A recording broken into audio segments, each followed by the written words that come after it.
இன்னைக்கு நாம நம்புறோம், ஆமா எனக்கு காசு வேணும், எனக்கு ரொம்ப நம்பிக்கை இருக்குன்னு.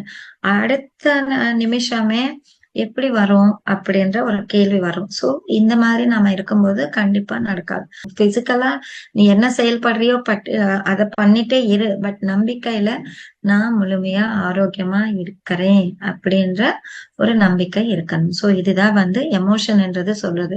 வெளிய எண்ணங்கள்ல இல்ல, உள்ளுக்குள்ள நம்பிக்கை. அந்த நம்பிக்கை இருக்கும்போது நீ உன்னோட செயல்பாடு எல்லாமே வேற மாதிரி இருக்கும். அதனால நம்பிக்கைகள்ல மாறணும். அதுக்கப்புறமா மைண்ட்.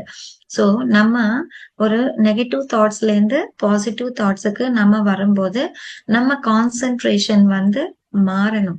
அந்த கான்சென்ட்ரேஷன் அதிகமா நம்ம எது மேல வைக்கிறோம், எந்த நம்பிக்கை, எந்த நான் எதை நாம நம்புறோம் அப்படின்றது அதுதான் செயல்படும். சோ நெகட்டிவ் தாட்ஸ்ல இருந்து பாசிட்டிவ் தாட்ஸ்க்கு மாறுறோம். ஆனா எவ்வளவு நேரம் நாம அந்த பாசிட்டிவ் தாட்ஸ்ல இருக்கிறோம் அப்படின்றது நாம பாக்குறோம். அதுதான் செயல்படும்.